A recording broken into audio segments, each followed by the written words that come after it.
नमस्कार दोस्तों, मैं हूं यश मौर्य और आप देख रहे हैं द बुक समरी। आज हम एक ऐसी पुस्तक के बारे में बात करेंगे जिसने लाखों लोगों के जीवन को बदल दिया है। यह किताब है रिच डैड पुअर डैड।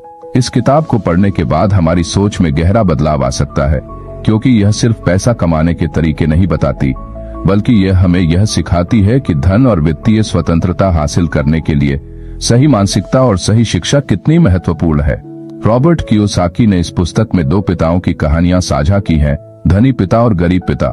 एक जो अपनी वित्तीय समझ से अमीर बना और दूसरा जो पारंपरिक सोच के साथ जीवन बिताता रहा।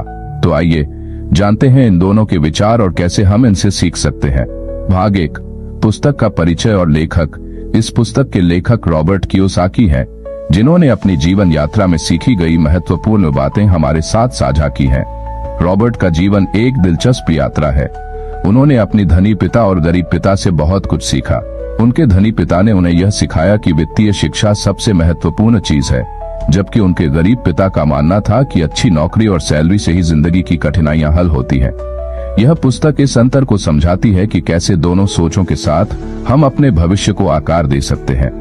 भाग 2, धनी पिता और गरीब पिता के दृष्टिकोण। तो सबसे पहले हम बात करेंगे धनी पिता और गरीब पिता के दृष्टिकोण की। धनी पिता का कहना था कि पैसा केवल मेहनत से नहीं आता, बल्कि यह आपकी वित्तीय शिक्षा और सही निवेश से आता है।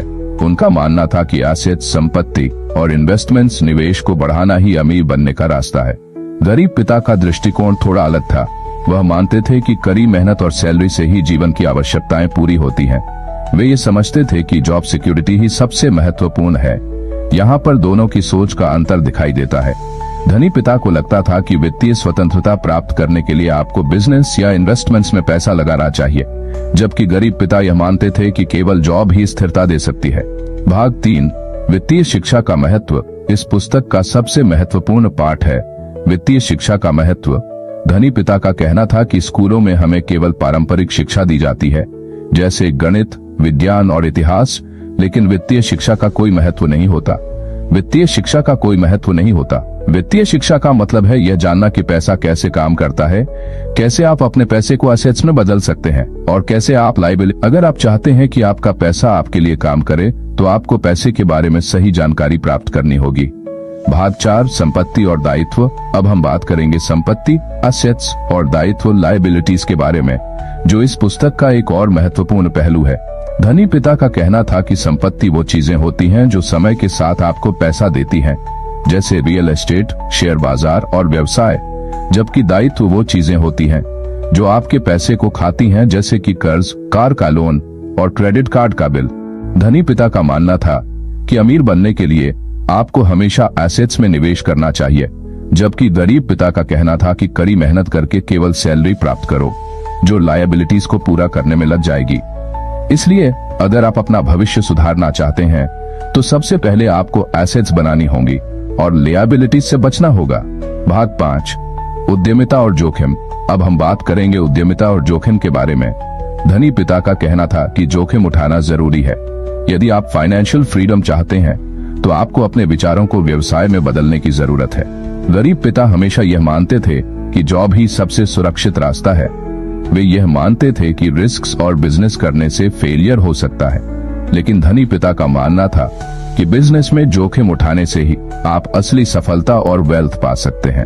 उनके अनुसार जो लोग रिस्क्स नहीं लेते, वे कभी फाइनेंशियल फ्रीडम नहीं पा सकते। भाग 6, मानसिकता का प्रभाव। इस पुस्तक का एक और महत्वपूर्ण पाठ है मानसिकता का प्रभाव।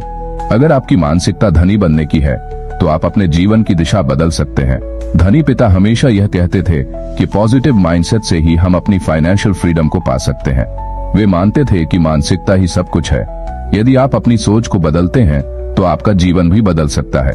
इसके विपरीत गरीब पिता का मानना था कि सिर्फ हार्ड वर्क और जॉब से ही पैसा आ सकता है। तो दोस्तों, ये थे कुछ महत्वपूर्ण पाठ जो हमें रिच डैड पुअर डैड से मिले। अगर आप भी अपने जीवन को बेहतर बनाना चाहते हैं, तो सबसे पहले अपनी वित्तीय शिक्षा को सुधारें, एसेट्स में निवेश करें और सकारात्मक मानसिकता अपनाएं। अगर आपको यह वीडियो पसंद आया हो, तो हमारे चैनल द बुक समरी को सब्सक्राइब करें और बेल आइकन दबाएं, ताकि आपको हमारे अगले वीडियो की जानकारी मिल सके। कृपया हमें बताएं कि अगली कौन सी पुस्तक का सारांश आप चाहते हैं। हम उसे अगले वीडियो में शामिल करेंगे। तब तक के लिए धन्यवाद और सफलता की ओर कदम बढ़ाते रहें। द बुक समरी चैनल को सब्सक्राइब करें और हमारे अगले वीडियो के लिए इंतजार करें। धन्यवाद।